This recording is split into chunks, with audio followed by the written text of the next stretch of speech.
As if a model train had come to life, in the far-flung valleys of Sichuan, life follows its own rhythm, somewhat more relaxed than elsewhere in China. A little steam train is the only means of transportation for the people around here. Its whistling echoes through the ravines. There is no road here. Anyone wanting to go to the market or just visit the next valley has to either walk or take the train.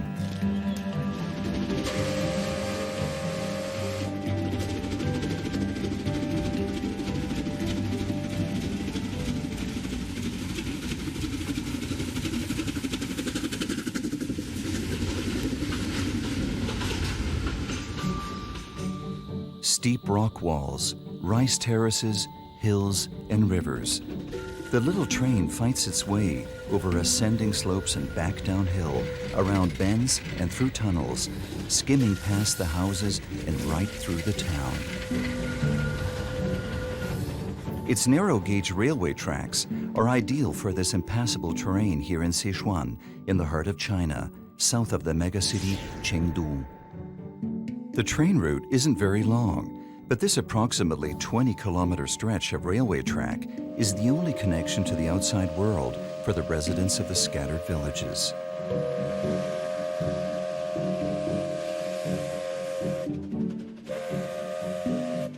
The little train always has right of way.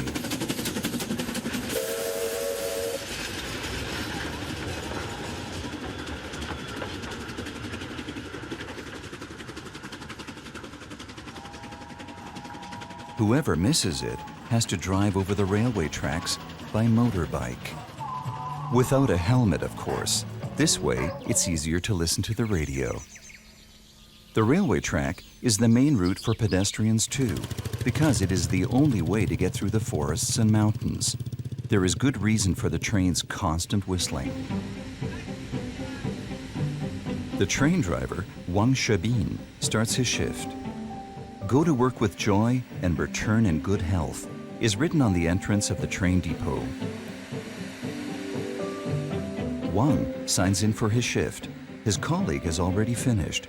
He has heated up the engines that are about to be used.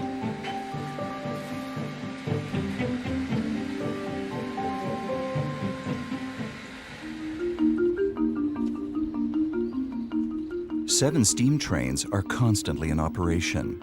Even the switching moves at the Shehe station are powered by steam. Wang Shebin has to examine the locomotives thoroughly before departure. He completes an inspection round before every trip, as the trains are old and consist mainly of spare parts.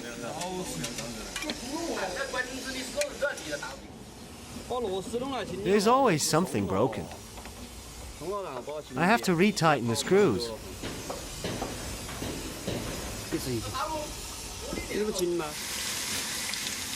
A vast amount of water is required to produce steam. Locomotive number 16 is flooded for minutes. This job wasn't my childhood dream. They were looking for train drivers, and I applied. The work is quite hard. Wang is going to drive the route twice today.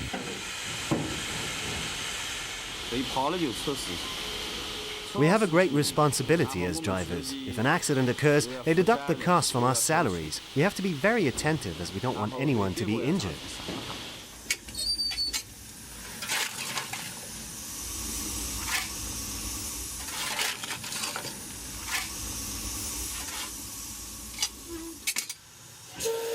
Wang Shebin used to be a postman.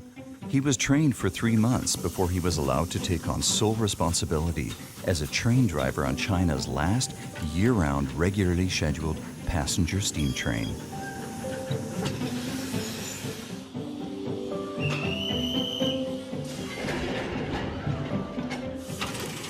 A particularly large crowd gathers on market day in Shehe, at the northern end of the terminal. The simple carriages are already full half an hour before departure. The farmers bring back their shopping goods to the villages of the valley. Supplies, vegetables, live chickens, and passengers, everything is squeezed in and skillfully stacked. Wang will be driving back and forth along the route for 2.5 hours. During the rapeseed flowering season in spring, the landscape looks as if a model maker had tipped over a tin of yellow paint. Rice terraces, bamboo groves, and banana trees flourish between the rapeseed fields.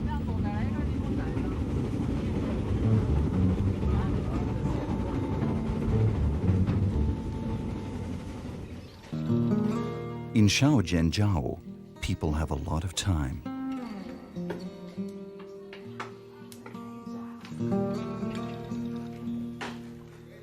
Song Ping, the butcher, has already been waiting for 2 hours. Together with his colleague, he wants to transport pigs to Baijiaogu.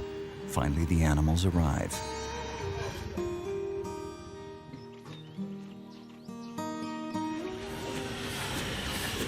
And so does the train 1 hour later. There are no separate carriages for the animals.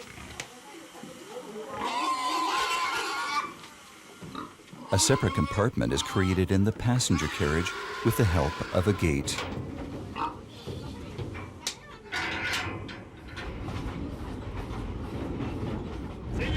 We bought these pigs from the local farmers. We're taking them to Baijiaogu now.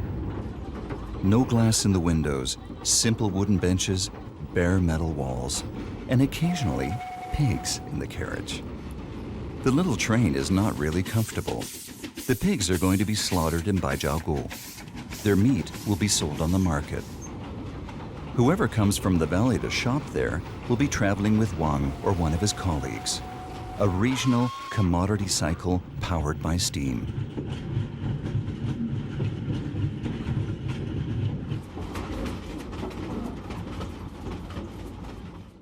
Mountain bikes, furniture, livestock.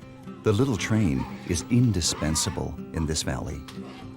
For the pigs, the journey continues at breakneck speed. Baijiaogu is the second to last stop for the train, but for the animals, it is literally the end of the line. Zheng Ping drives them forward with a bamboo stick. At the town square, Chairman Mao is emblazoned above the propaganda stage that dates back to the Cultural Revolution.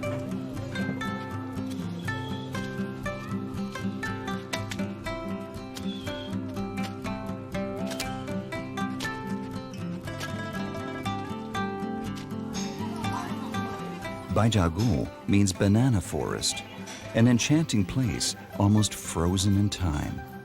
Not long ago, in the 1940s, this little shopping street built by an Anglo-Chinese mining company used to house opium dens and brothels. Today, the little town seems like an open-air museum representing traditional China.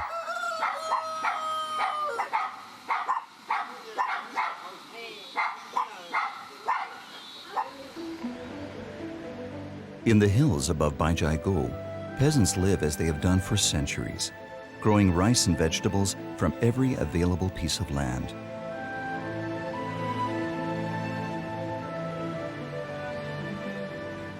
It's early morning, and Wang Xixian has already harvested.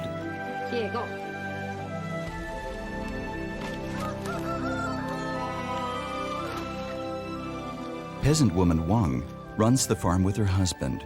Their daughter is already grown up. She wants to sell her vegetables at Shehe Market. The basket can weigh up to 20 kilos when it's fully loaded. It takes her more than half an hour to walk down the hill to the train station.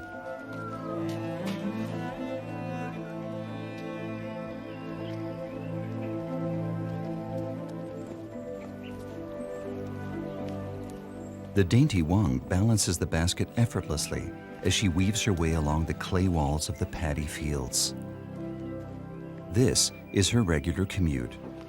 There is a little daily market in Baijiaogu. But once a week, peasant woman Wang also sells her goods at the big market in Shehe, which can only be reached by train. The Baijiaogu train station has recently been renovated.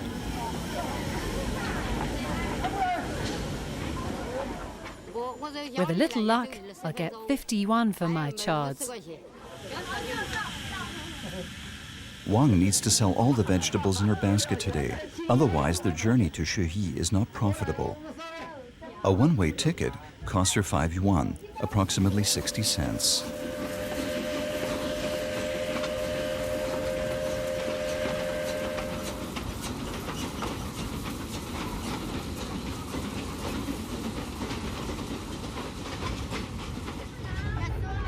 The tickets can be bought directly from the conductor. I take the train to Shehi 4 times a month. I also shop there myself. Mostly seedlings. It takes Wang a little over 1 hour to get to Shehi, while more and more farmers squeeze into the carriages at every station.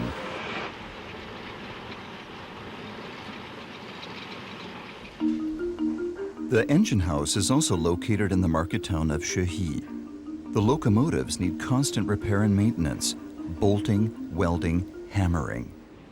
Morning meeting for the engine house team. The foreman explains what tasks need to be done today.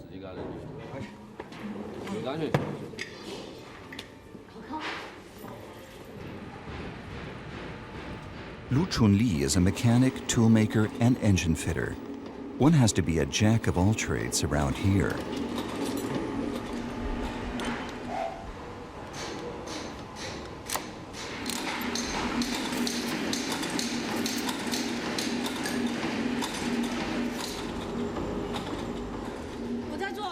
I make spare parts.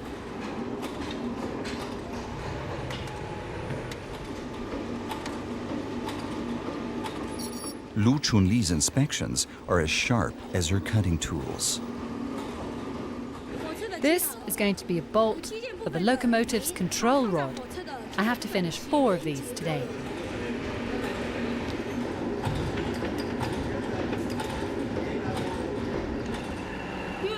The little train is the last steam train, so you can't buy the spare parts anymore.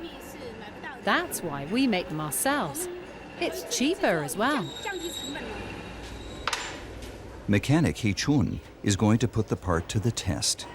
Do Chunli's bolts fit precisely? These connecting parts transfer the whole power of the steam engine to the wheels. Chunli's parts fit perfectly.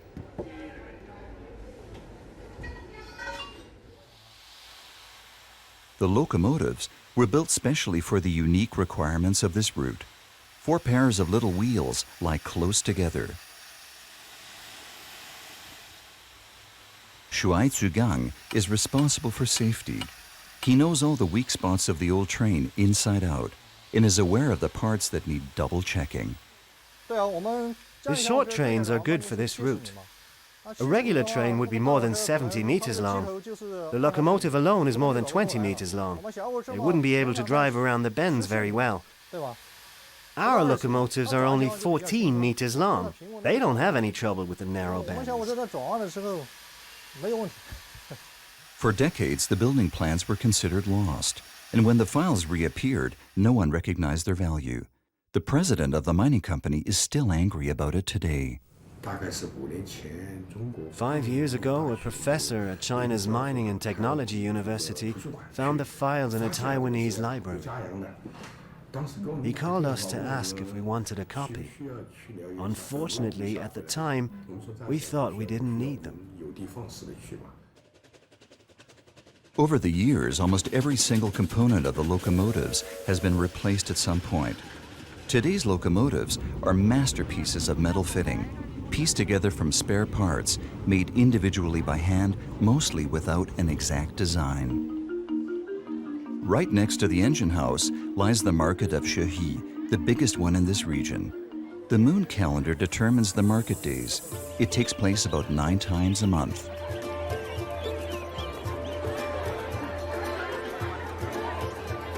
Peasant woman Wang is late. The train was late. All the good selling spots are taken already. She squeezes in between motorbikes in front of a newly opened store. Nevertheless, she doesn't have to wait long for the first customer, a good omen for the day.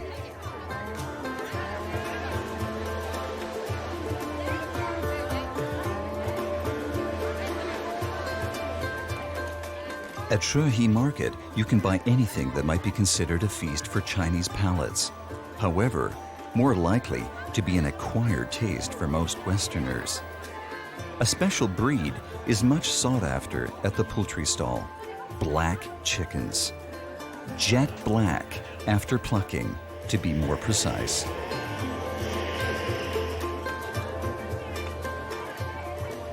Charlatans, hairdressers, miracle workers, and fortune tellers.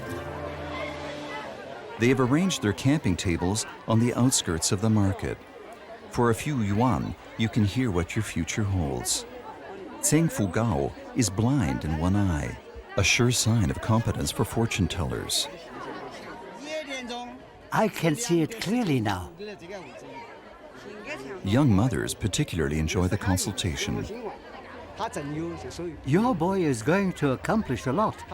He was born this year at 1 o'clock in the morning on the 13th of the first moon calendar.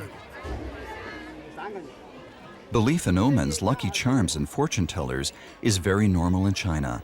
Many live their lives accordingly. He told me that my son doesn't have a patron god yet. Usually newborns have a patron god. We must find one now. I think this would be good for him.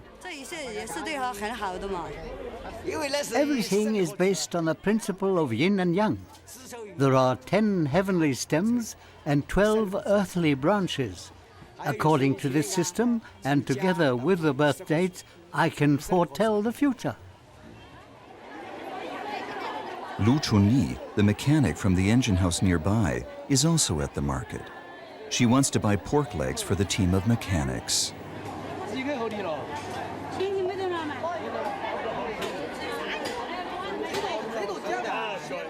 Lu examines the butcher's displays with the same close inspection she uses to check her bolts. She only makes a bid at the third stall.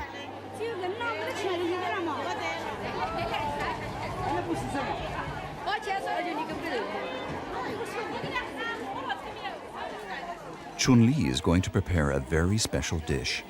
Knuckle of pork, locomotive style, so to speak. A hot pot meal in the truest sense of the word. It goes like this. You take a steam locomotive, preheat it to 700 or 800 degrees,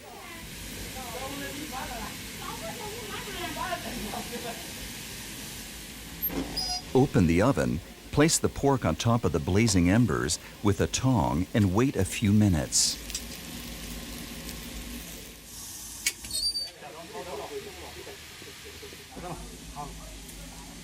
Locomotive driver Yan Yuan swears by the unique smoked aroma of this dish. 5 to 7 minutes in the oven. Then the pork knuckle tastes much better.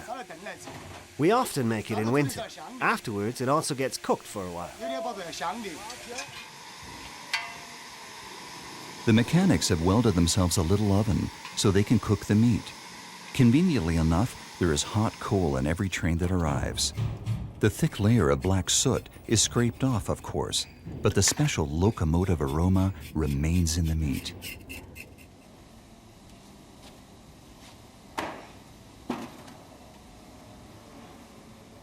Chunli cuts the pork into pieces before she cooks it.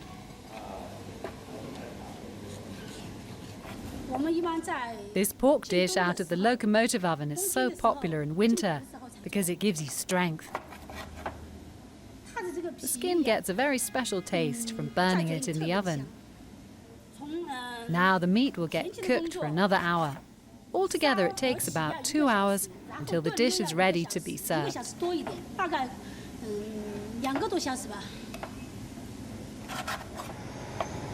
The cooking happens right in the middle of the engine house. It was built for steam trains, so a little smoke is really not a problem.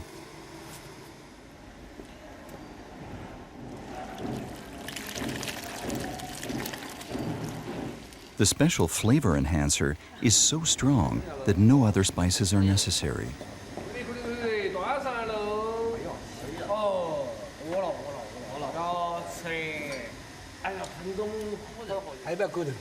The employees of the engine house don't need to be asked twice.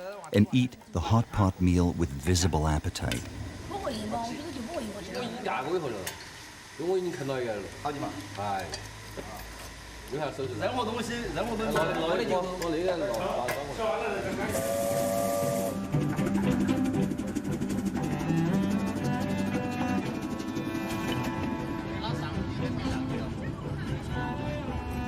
Steady companions of the little train, the coal collectors.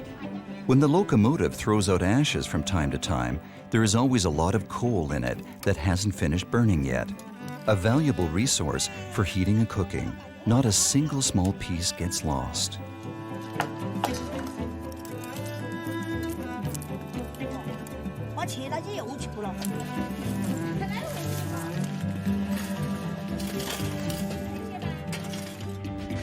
The little train has to conquer 108 bends and climb 238 meters in altitude.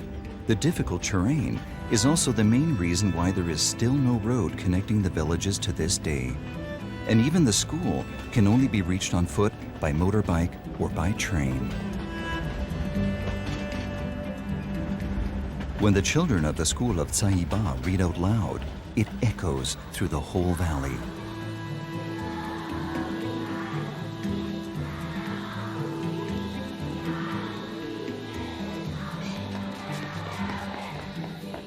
There are 6 classes here. The primary school is responsible for all the children from the villages within a wide radius around here. Chen Jiahui is 11. Like all the children here, she is hardworking, disciplined, and hungry for knowledge. Their teacher's name is Miss Peng.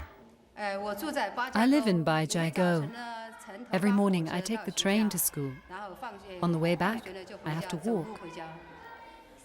Most of the children have to walk too, walk very far. The train doesn't come as often as it used to, and the schedule is inconvenient. Therefore, many of the students have to walk up to 2 hours one way. This is really hard for the children, especially in the summer. Then they often get soaking wet, or the sun is scorching, and it gets very hot around here. It's hard and dangerous. It's really not easy for the kids. School is out in the early afternoon. A few children are picked up with a moped, but for most of them, a long walk begins. Soon Jiahui is on her own.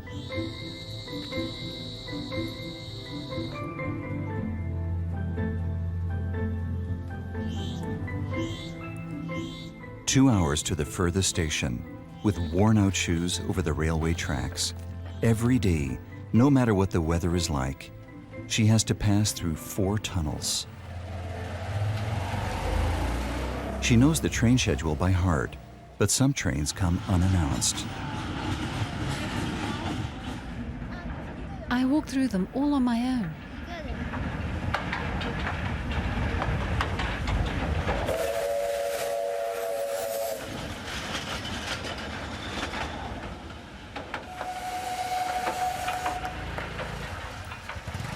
A security guard is positioned in front of the longest tunnel. Here you can't see the other end of the tunnel at first.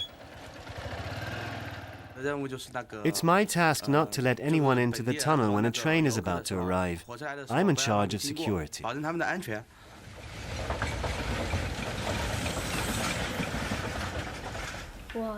At first, I was very scared to enter the tunnel.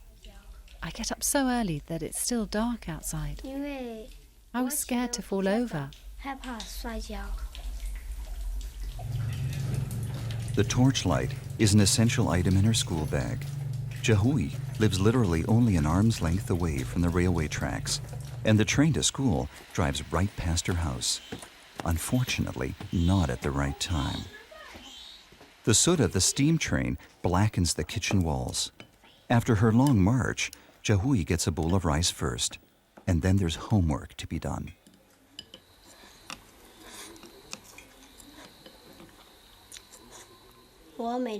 Every day after school, I have to do 1 to 2 pages of homework. I think I need about half an hour for that.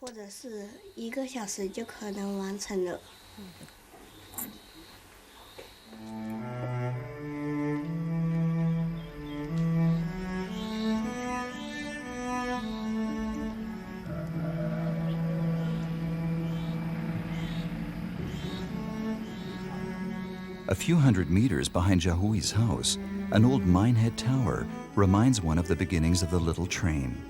The coal mine of Huacunjing was closed long ago.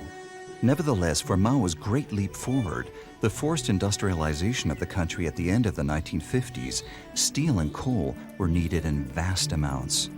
Railway tracks were built to transport the coal, irrespective of the terrain. The little train started out as a coal transporter. At the other end of the line, in Shuhi, coal trains still exist today. Now they run on electricity and serve another mine. For Li Cheqiang, it was heavy labor to build the railway tracks for the steam train.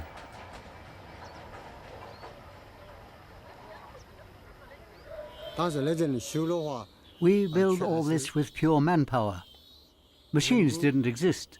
With modern machinery, the railway tracks could have been built much faster, of course. For every little section, hundreds of workers were needed. We had to carry the railway sleepers on our shoulders and screwed them together by hand.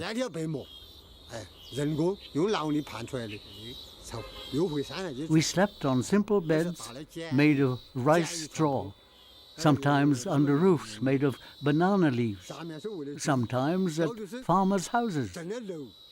They kept their pigs next to us. Many just slept outside in the open air with only a blanket to cover them. That's how it used to be back then.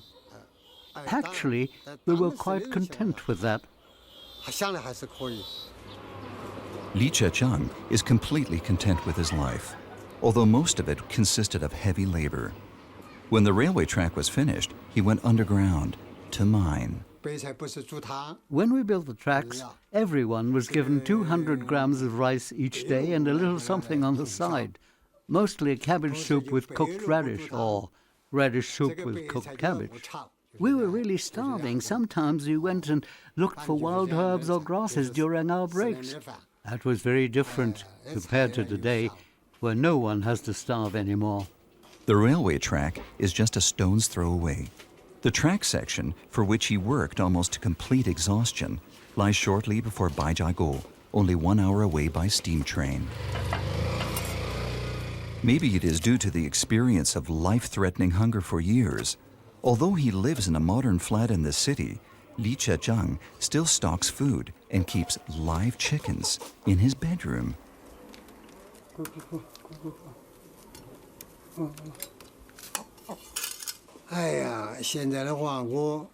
No, I never went back there, not once.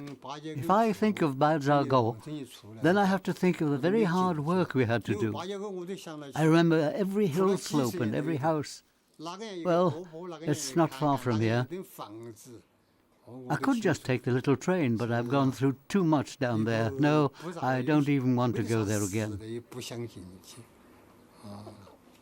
The construction of the railway tracks happened at the time of Mao's great leap forward, industrialization without consideration of possible damage, followed by the longest period of starvation in history. Building the line with the narrow-gauge rail tracks into the impassable terrain cost many lives. Already in 1959, the first locomotive was sent on its journey. When I dared to do the very first journey on this newly built route, it took me 3 days to complete 20 kilometers. 3 days! I slept on the locomotive. I was simply too scared to drive faster. The track was awful and too soft. It juddered and jolted terribly.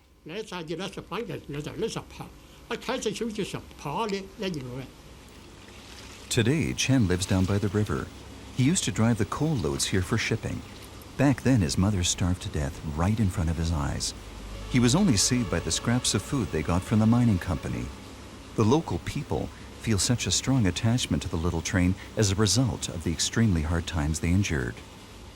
My love for the little train will never die. It was very hard work and very, very hot. Some locomotive drivers were discouraged by that. I wasn't. The little train will always have a special place in my heart. Sometimes I still dream of standing in the locomotive and driving the train. I dreamt that only 2 days ago. I prepared everything and started the engine. Today, the students of my students drive the train, and they still know who I am. When I visit the engine house, they say, "Master, may I have a photo taken with you?" Today, the dramas of the past are partly taboo and partly entertainment for the slowly growing domestic tourism. On the weekends, Baijiago is hardly recognizable anymore. Crowds of visitors. The Red Army uniforms are sold to the beat of techno music. Baijiago is the first town in the valley to have road access, even if only for special tourist buses. Mao's slogans are nothing more than a nice backdrop for a photo for modern Chinese people. Guided groups travel on the same route as the locals usually do, but in much more comfortable carriages, complete with glass windows and air conditioning.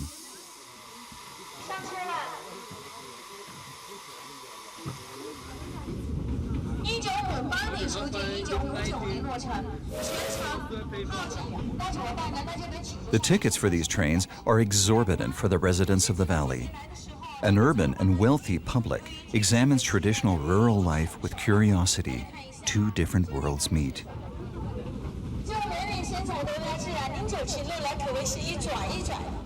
Whether for tourist groups or rice farmers, the route is the same, only the stops differ. The farmers don't need to stop for photos. Train driver Wang Shebin knows without the revenue from the relatively new tourist trains, the little train would be bankrupt already. It was seen as uneconomical and was due to be closed down. The train fare was very low, and in the 90s the company suffered a multi-million yuan loss. Fun Gang is the president of the mining company and hence also of the steam train. Its end was already decided, but the residents of the valley fought for their train. The company had already planned to replace the railway with a road so that more public buses could operate. That would solve the problem of public transportation. We already had funds for the plan. But it raised conflicts. Economically, keeping the train running made no sense. It would make us suffer huge losses. If a company only performs its social function, it won't survive. But we found out that we could make a profit if we first invest in the train.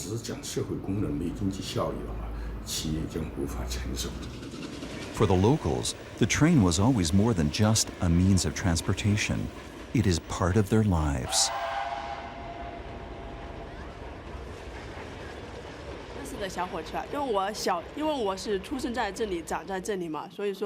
I grew up with the little train in Baijiago. When we heard its whistling as children, we all ran to the big square and yelled, "The train is here!" And we were happy. Shangli runs a little hotel, the first one in the valley. With a toilet and internet access, luxuries that didn't exist in this region a few years ago. Shangli hopes to be able to live off the income from her guests one day. The residents of Baijiago like to meet at their mahjong tables. Mahjong is played constantly and with great enthusiasm.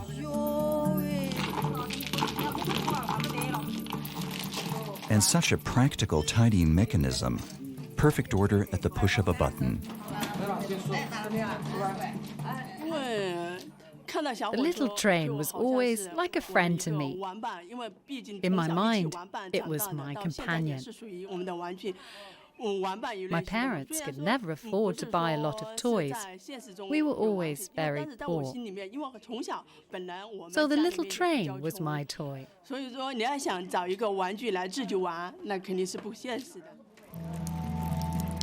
Shangli is extraordinarily happy about the rain today because tomorrow is Qingming, the festival for the dead.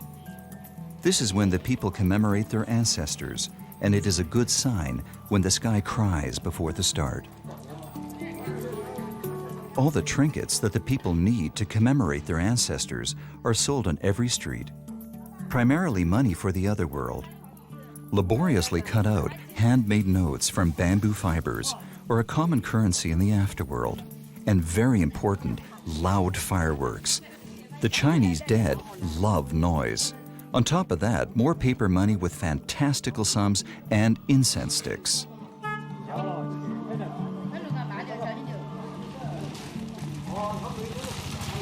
Shangli has got everything she needs. Tomorrow she wants to visit her father's grave in the mountains above Baijiago.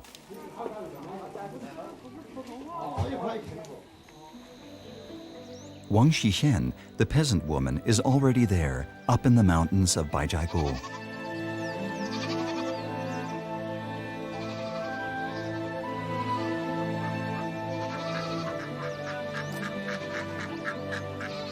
She is back from the market and was able to sell all of her vegetables. Wang did some shopping herself too.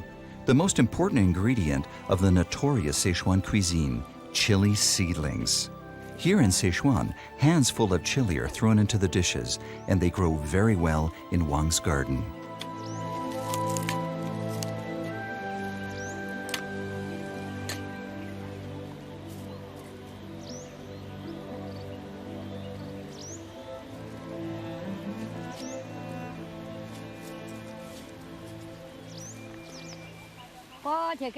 I can harvest them in about 2 months, and then I'll sell them again.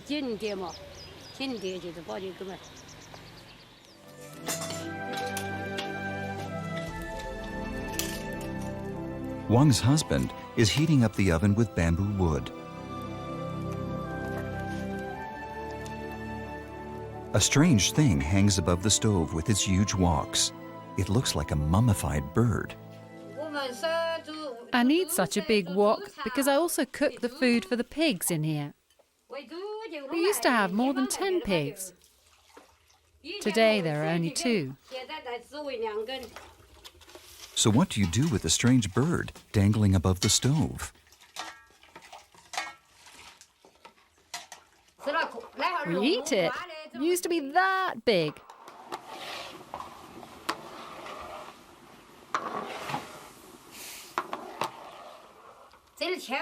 We salted it and smoked it. That way it keeps longer. You can either cook it with soya sauce or steam it. I serve it with some great yellow cress and asparagus salad. Not something to ward off evil, just dried meat. Wang and her husband are self-sufficient with their chickens and 2 pigs, some geese, goats, and their vegetables.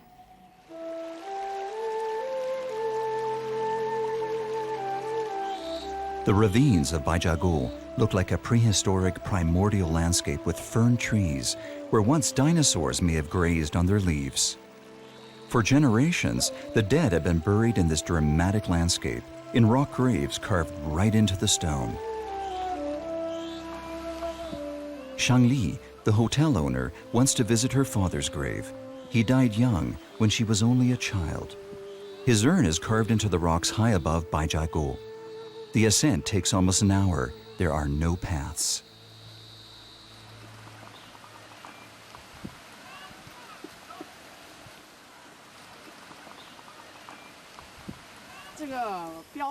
We all use the paper money around here.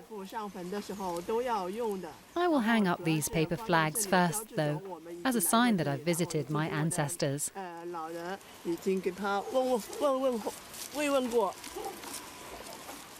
Sweeping the grave is how the Chinese also call this annual ritual. More important than the cleaning, however, is pleasing the dead, with paper money, incense, noises, and prayers.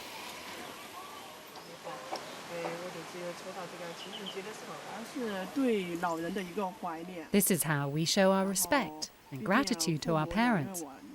They raised us, after all. In the past, my brother and sister-in-law used to take me here every year.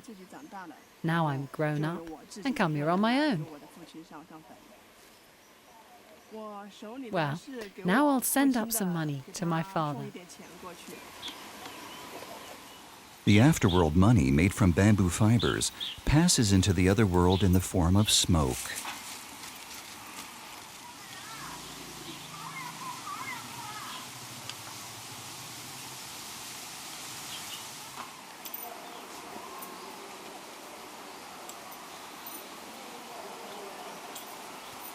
At the end of the ritual, the fireworks. The special salutes echo through the valley often these days.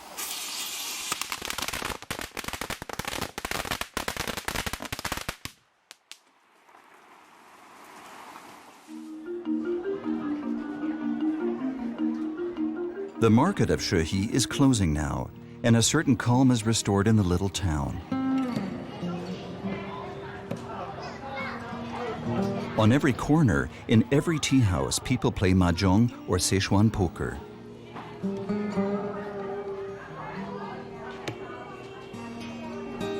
The card game is supposed to be more than 2,000 years old, and the people of Sichuan proudly claim to be the most enthusiastic mahjong and card players in the whole of China.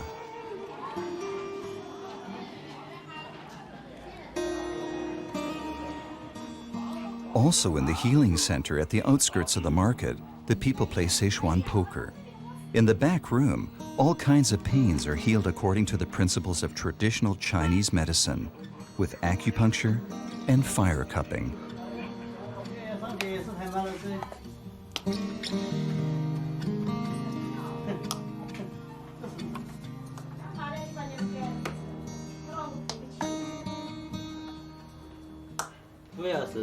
If you don't feel well, this will help. With anything, also against the cold.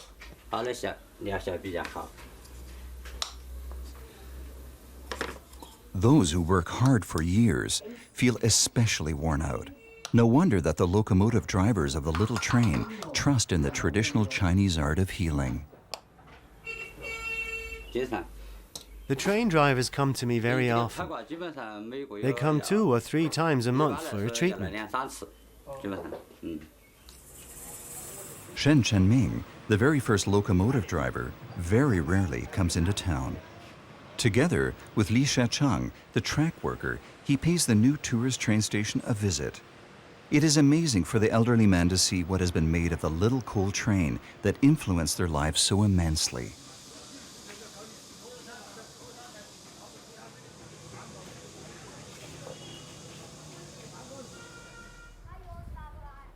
Li Shechang is curious to know what the tourists pay for a trip on his railway tracks, which he built with his bare hands. There are combined tickets for a train ride and an underground mining experience. These are the tickets we have. How much is a return ticket? 150 yuan, which is about $25. Li wouldn't be able to afford that, but he doesn't want to go back underground to the mine, where he had to work so hard. He would much rather have Chen show him a locomotive.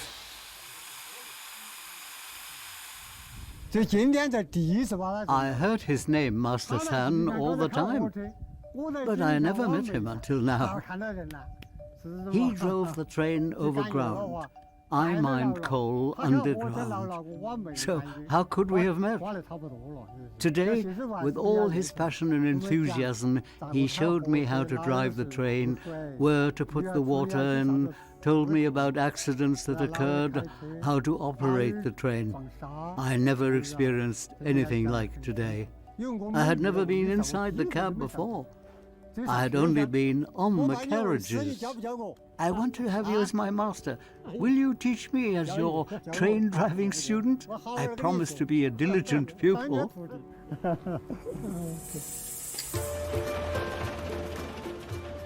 The last train for today makes its way. At the depot of Shehi, repairs continue as always. They are working non-stop on the ramshackle locomotives, which need maintenance after almost every trip, whether it is bolting, welding, or hammering.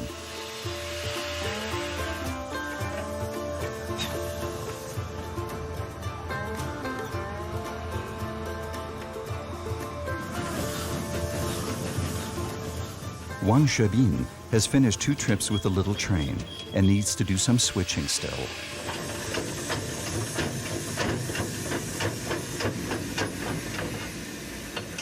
If he throws out ashes, the coal collectors are right at hand and won't let a single little piece of usable heating material get lost. End of shift. I'm always happy when I'm back safely and nothing has happened. Depending on the shift, I then either drive home to my family or I sleep here. Over there is a residential home for the drivers, where I have a room.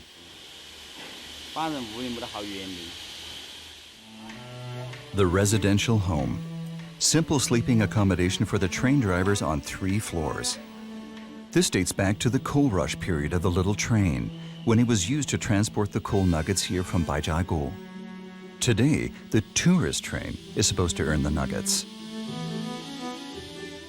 Wang doesn't have to worry about his workplace. Plans to bring the little train to an end no longer exist. In 2008, it was even declared an industrial monument.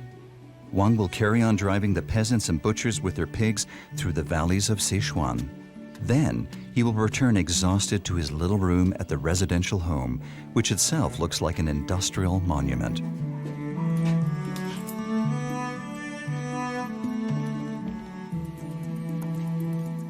There is no comfort after the drudgery and the heat, not even a shower. Nonetheless, Wang doesn't complain. He is happy in the knowledge that he will soon drive home to his wife and son by motorbike.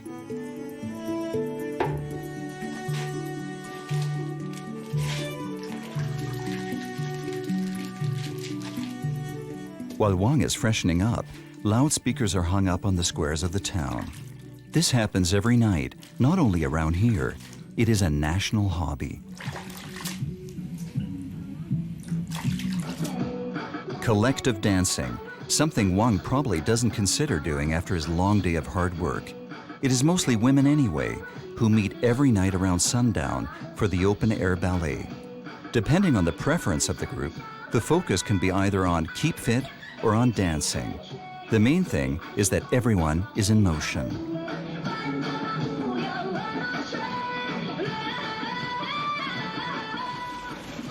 And the little train will continue to provide the locomotion here in the valleys, in the heart of China. In the land of the mega cities, where growth knows no limits, a dinosaur of the industrial age drives over the narrow gauge railway tracks, powered by steam and ardently loved.